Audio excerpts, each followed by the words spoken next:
Chris Carter here on the Locked On Steelers podcast. We've got Alan Saunders on it today. I want to talk about this safety class because they had a good week at the combine. Where should the Steelers address safety in this draft class? We'll talk about that, early free agency plans that need to be on the table for the Steelers as other teams are making moves, and why did Omar Khan get a bad review on the Steelers report card for the NFLPA? All here on the Locked On Steelers podcast. Let's get into it.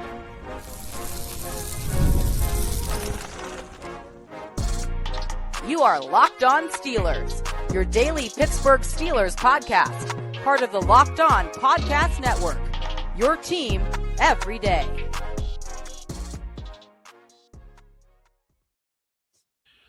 Hello and welcome to the Locked On Steelers podcast. I'm your host, Chris Carter, bringing you your daily dose of all things of the Pittsburgh Steelers. As always, you can find this show on your favorite podcasting apps and on YouTube. Like this video if you enjoy it. Subscribe to this YouTube channel to get all of your daily Monday through Friday episodes, as well as our bonus content. We thank you for making us your first listen every day because we're your team every day. And a reminder, the Locked On Steelers podcast, today's episode is brought to you by FanDuel.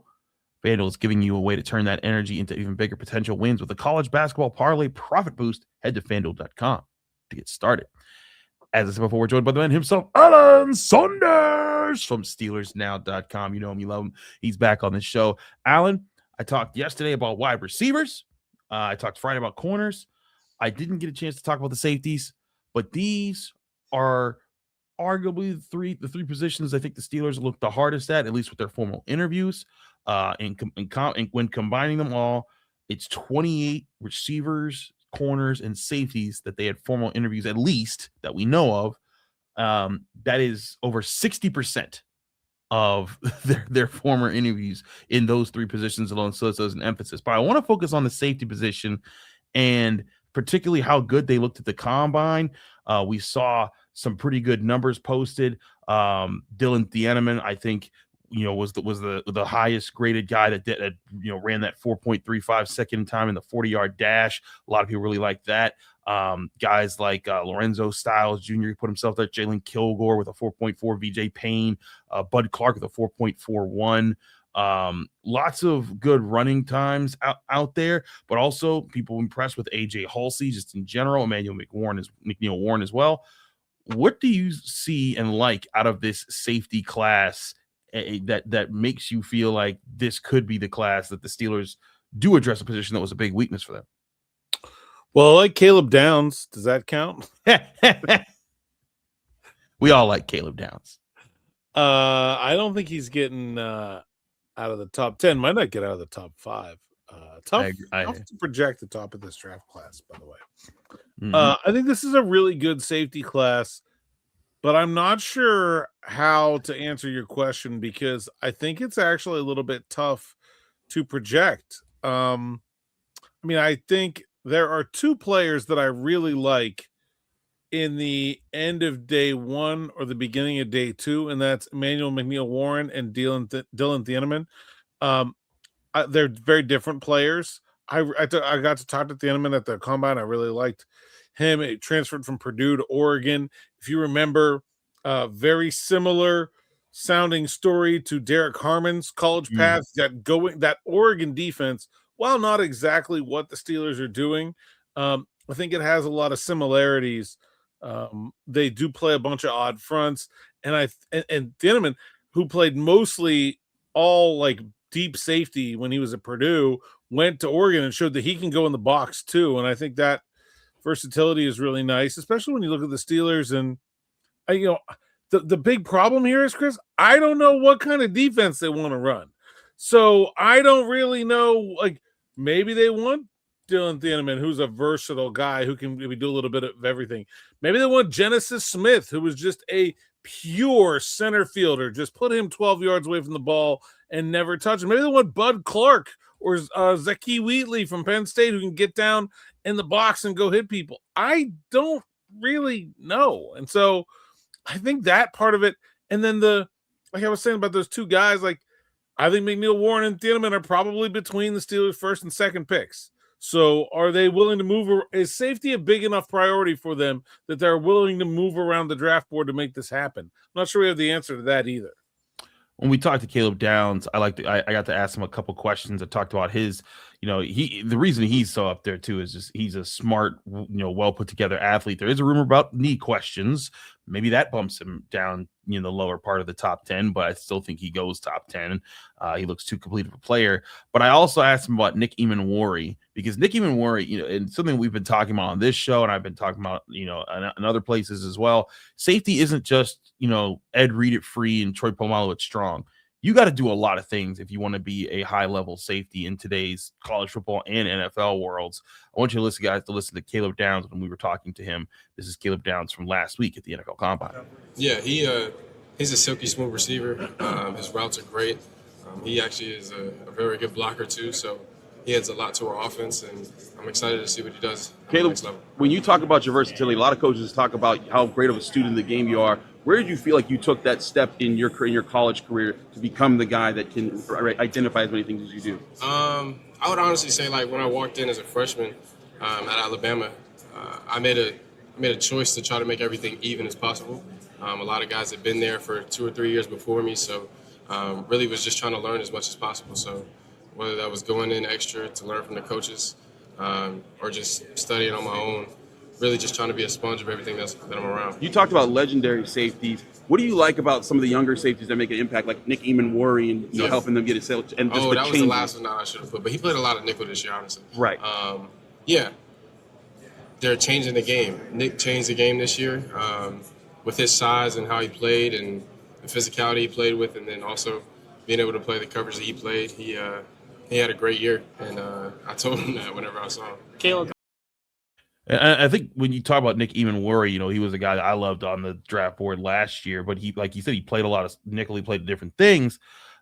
I think that's what's going to be asked of whoever gets picked at safety, and is especially if you're higher, in the draft, because safeties are being asked to fill so many different roles in the secondary, because defensive coordinators, they want to be able to switch things up. They wanted to be able to disguise things, and it's kind of important. And I think, Alan, that plays into why I think it could be interesting to see if the Steelers address safety with their top 100 picks and which of the top safeties they would go after.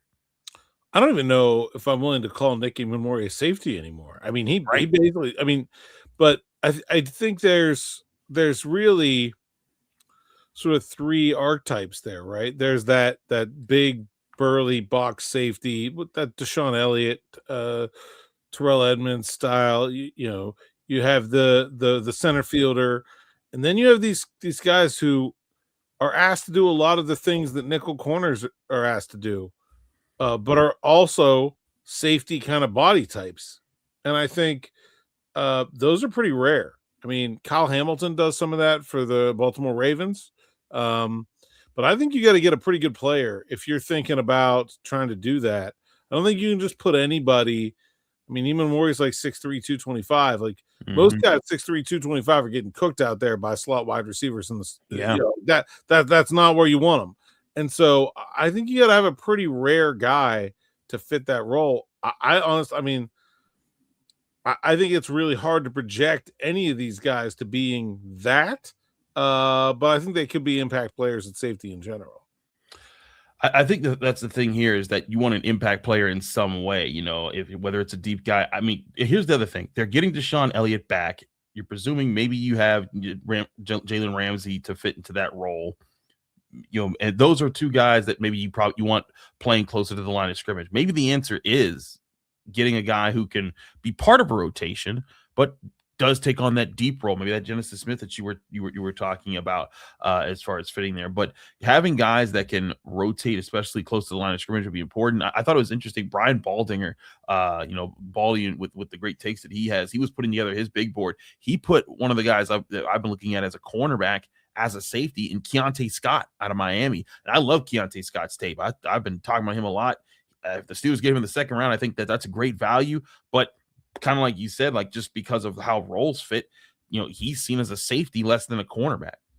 Yeah, it's just a slot corner. I mean, it's all this, it's all the same stuff. And I mean, what is Emmanwori? What is Kyle Hamilton? I don't know. It's just a slot defender, really. I do think Keontae Scott could be that. He's a little bit. He's not quite as big, right? He's not Emmanwori sized in terms of the weight. He's not he's probably 6 foot or 6'1" maybe. He can do that job though. I mean, I just think the secondary for the Steelers to me looked very slow for most of the time last year. I think really like so obviously I'm not really able to give a good answer in terms of like X's and O's because I don't know what they want to do. But I think in general what they lack is speed and short area quicks to run with. I mean, how many just like very quick open routes did we see last year against this defense? Like, I think that's really an area of opportunity. So you can move Jalen Ramsey around. He can fit a bunch of different ways. However, just go find somebody who can be an impact player somewhere and bring some speed and some playmaking to that defense and just make the rest of the pieces fit however you got to make them fit. I'm with you there. Caleb Downs also talked about that part. He said, someone asked about positional value. Caleb Downs is like, you get the best players. That's the bottom line. And I feel like I'm one of the best players. And so I think that's certainly a thing there. We're going to take a quick break. We come back. I want to talk to Alan about free agency because teams are starting to make moves and there's questions about how Omar Khan is going to handle free agency, which is a little more than a week away from today. We'll get to all that next here on the Locked On Steelers podcast. I'm your host, Chris Carter, here with Alan Saunders. Stick with us. We'll be right back. But first, I remind you that today's episode is brought to you by TurboTax. It's tax time, but for a lot of us, the old way of doing taxes is a lot. Trying to book an appointment that's not the most convenient, sitting in a waiting room with a stack of papers, emailing back and forth, wondering if they're really getting your attention or they get your situation. But this year, you're going to get a major upgrade. Intuit TurboTax now has in-person locations nationwide. You can meet face-to-face with a real tax expert and your documents get uploaded straight to your TurboTax app on the spot. And just like that, you're done. Your TurboTax expert works to get you every dollar you deserve while you get real-time notifications as you go about your day. It's the relief of walking in and meeting a real person and walking out knowing your taxes are being handled right. Head to TurboTax.com/local to find a store near you. Book your appointment today.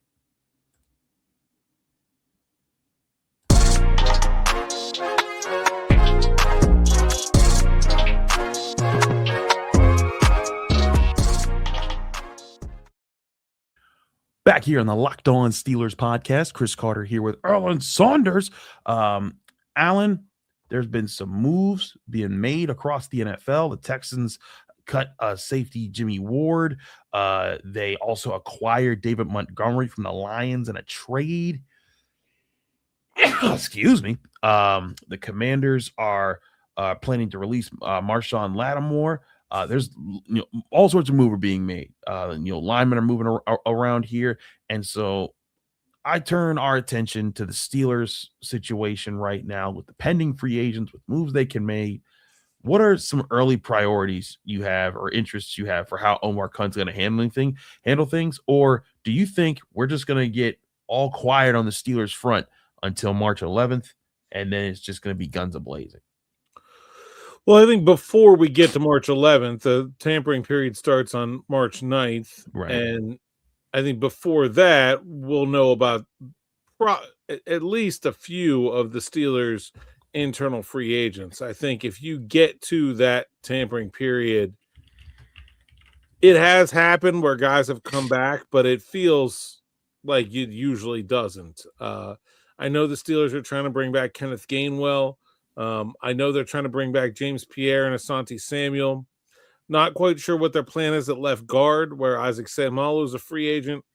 I would say those are the four guys that I really feel like we need to know what's happening with before we can really gauge what the Steelers need to do in free agency in terms of bringing in external guys. So that should all happen before the 9th, before next Monday. And then, when we talk again the next time, we should have a pretty good idea what's going down in free agency. And I think they're going to be pretty active. I think a lot of the positions we're talking about in the draft, they're probably going to go to free agency as well, just because they don't have very many guys under contract. I mean, they have 3 wide receivers, and if Jalen Ramsey's the safety, 2 corners. Like, that's that's not it. So they got to do some work in those areas, and I think they'll probably, whether it's internal guys or external guys, make some moves in free agency pretty quickly. Yeah, I think that's going to be interesting to see who they prioritize here. I want to focus on Kenneth Gainwell for a minute here, and we've kind of talked about this before with Kenny, but it just seems like it should be a no-brainer for the Steelers to keep him. But could it be that he's actually priced himself out? My colleague Jerry Dulac says the Steelers don't expect to be able to keep him because of free agency. Is this being overcomplicated, or do you think that this is probably going to happen, especially when, if the team plans to bring back Aaron Rodgers, another big decision in free agency here the Steelers have to solidify. Aaron Rodgers talked all about Kenneth Gainwell and loved being able to play with him. Yeah, I mean, it would not surprise me if Kenneth Gainwell has priced himself out of the Steelers. They're already paying Jalen Warren a decent amount of money. I don't get the sense that the Steelers love that Omar Khan is excited about spending a lot of money on the running back position. Mm-hmm. I think he's a believer in positional value, and it's a $7 million cap hit for Jalen Warren. They used a 3rd round pick on Caleb Johnson. If Kenneth Gainwell can be had reasonably, I think they'd like to have him back, but I don't think they're going to overstep either. I think you can find another Kenneth Gainwell. I mean, I really think a lot of that was about the opportunity. And if they're going to run it back with Aaron, they'll have another opportunity for somebody else. I don't think they need to go chase. I don't think Kenneth Gainwell himself was such an integral part of what the Steelers were doing that they need him. They just need somebody else who can fill that role. And I think there are a lot of guys that can do that. A reminder, you can join the Everydayer Club in the NFL for all NFL Locked On teams. With free agency being here, so are we. You can get 1 month free of the Everydayer Club with code FREEAGENCY, no spaces, now through March 15th. Go ad-free and keep this conversation going on Discord. Join the club. By joining the Everydayer Club today for all Locked On Steelers fans. Let's talk, Alan, more about this situation. Kenneth Gainwell's one discussion. I guess we should broach Aaron Rodgers. You and I have talked about this, in our own spaces. I still just feel very confident he's coming back. Unless he pulls a surprise thing, he says I'm not coming back. But it seems like a lot of things lining up for him coming back. If he doesn't, let's just explore this. If he doesn't, do the Steelers do anything that would change things up, or do they try to ride it out with who they have and maybe just address it in the draft and they say, hey, Mason Rudolph, Will Howard, Drew Aller of all people, let's see what we can do here. Well, I think they like Drew Aller, and I think he's an option sort of no matter what. If Rodgers was to step away and decide he doesn't want to play anymore, I would think they would have to sign somebody else. I mean, you're not just going to go into the year with Mason Rudolph and Will Howard and a 3rd or 4th round pick like that. That's probably not going to get it done. And so who that person would be, I don't have any. I mean, looks like Justin Fields is going to get cut. Maybe he would be an option to come back. Kirk Cousins. I mean, there's guys out there. Geno Smith could possibly be released. I wouldn't think it would be some kind of big splash, though. I would think it would be somebody to get them through a year. That very much feels like the vibe here. Yeah, and that would make sense because what they're doing is like what we were saying. They're keeping the course, trying to build the roster, focus on that, so that they can get to a point where they're fixing a lot of things. And then when they get to what they perceive to be a strong quarterback class of an NFL draft class, then they can be aggressive and make moves for there. But again, I think that kind of all feeds into the strategy of right now when looking at things. Looking at the players they could potentially lose, in free agency, just players who are, unrestricted free agents from this past season. We acknowledge Rodgers, we acknowledge Gainwell. There's a slew of other guys that kind of fit into this that were kind of just brought in, Dan Aquale, Kyle Duggar. But another name in there is Isaac Seumalo. And he's been the guy who veteran presence. Broderick Jones gave him a lot of credit for keeping him in line. Dylan Cook gave him a lot of credit for keeping him in line. And he's 33 years old.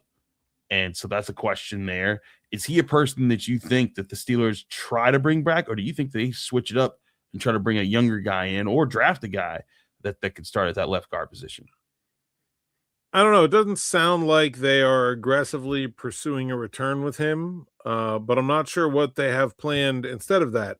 Vega Ioane from Penn State is the one guy who is definitely a guard. There are some other guys who are maybe guard, tackle, question marks, but one guy who's definitely a guard who's possibly in range for the Steelers at 21 in the first round. They didn't have a formal visit with him at the combine, so that's not necessarily signaling a lot of interest in drafting a guard. My feeling is whether it's Seumalo returning or an external free agent, that we'll kind of know what the answer is going to be at guard before we get into the draft. I think that's a good point. Knowing what your options there. I think the Steelers, for all the investments they've made into the offensive line, they need to make sure that guard position is sealed there, because Seumalo has been such a good asset to them. Even, I didn't give him too high of a grade at the end of the year, but he has been so important to balancing things out on that left side and keeping whoever's been on that left side kind of in line with what they're doing, communicating, helping them understand expectations and respond to things.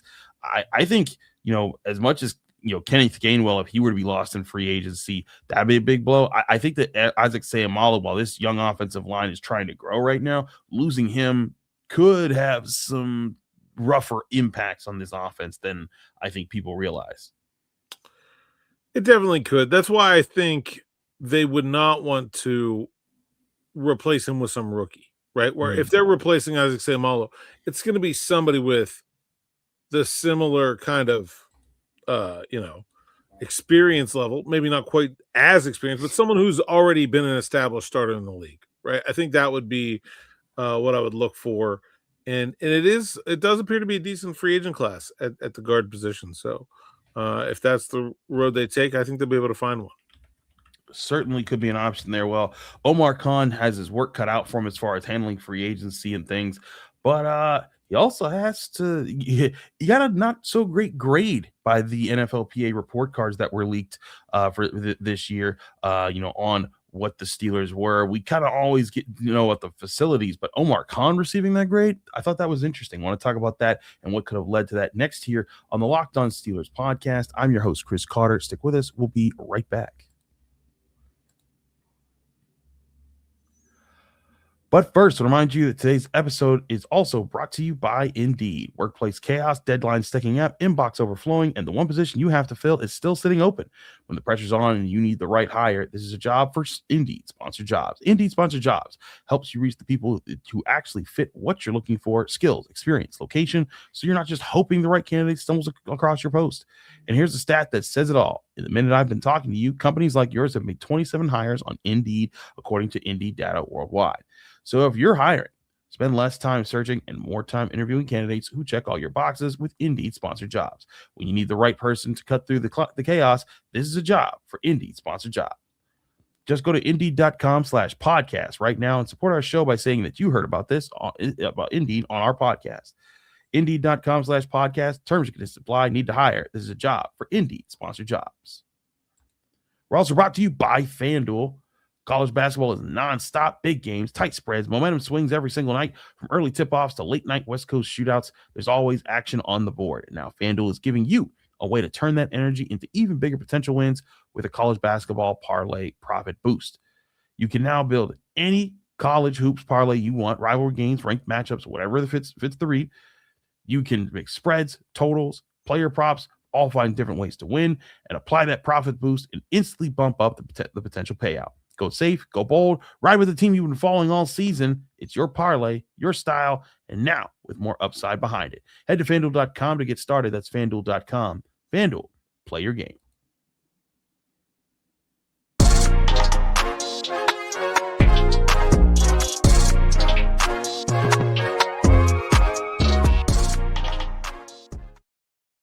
We're back here on the Locked On Steelers podcast. I'm your host, Chris Carter, here with Alan Saunders of SteelersNow.com. Alan, let's talk about that Steelers report card. Now, this came out last week. Technically, it's not supposed to come out anymore because the NFL said, "Oh, this is blah blah blah," but it came out still. And on that report card, there were a few things I think people weren't shocked by. People know that the Steelers facilities are, behind the time. The locker room isn't, the most updated and things. But I thought one thing was kind of intrigued, that was Omar Khan receiving a C- grade, one of the worst GM grades in the 32 teams as far as that. And, I think we generally talk about Omar in a positive light when we look at the draft classes that he's assembled here. Alan, is this bad grade of Omar Khan more reflective about the facilities and the Roonies, and maybe he's just getting caught up in that? Or are there things that you think also play a factor in it that maybe we're not seeing? I mean, I don't want to speak for people who made those votes. I don't know what they were thinking. I can speculate, and I think there's some lines of thought that make sense here. One of them is this. The Steelers went into the season with glaring, obvious holes in their roster each of the last 2 years, while having a public-facing stance of, we're trying to win a Super Bowl. Mm-hmm. Those are conflicting messages. I mean, the Steelers are always trying to win a Super Bowl, but that doesn't mean they're doing everything they possibly can to win a Super Bowl that year. And I could see how players would be put off by the mixed messaging. Like, hey, you're telling me we're here to win a Super Bowl. Why did Roman Wilson enter the season as wide receiver 3? Like, that's not a Super Bowl team. Why did you trade George Pickens and get nothing but a future draft pick in return? That's not what a team that's going for a Super Bowl should be doing. And look, I understand their stance with but like, if I was a player, that'd be frustrating for me. I need to know where we stand, and I think it hasn't been that hard for people to figure it out, but it also hasn't been said either. Now, maybe it's said in private. I don't know. I can't speak to that, but I do think there's a bit of a messaging problem there. I hear you there. I hear the mixed signals the Steelers have been giving off for quite some time about rebuild versus stay competitive versus get more competitive. There's been certainly questions about that. I wonder though also because of Omar Khan, some of the free agent signings did not work this year for the Steelers. Maybe that plays against them. But also there's a lot of guys on this roster that are getting paid by not deals from Omar Khan still. Like, there's guys who were signed earlier or, haven't had a chance to negotiate like new deals. And it makes me wonder if that's a big part of it too, is that, the guys that Omar Khan and the Steelers brought in, a bunch of those guys left. And then there's still maybe people that are saying like, hey, I want my payday coming up soon. Is that part of this at all? Do you think that there's some just lack of contract happiness from some people, and Omar Khan just as the GM gets that rap? I mean, I don't think so. Steelers general. I mean, maybe there was some displeasure at Cam Hayward's situation this year. I mean, I think that was something that was. I mean, I felt like every time we talked to a teammate, that was something that was said. Like, hey, go pay the guy.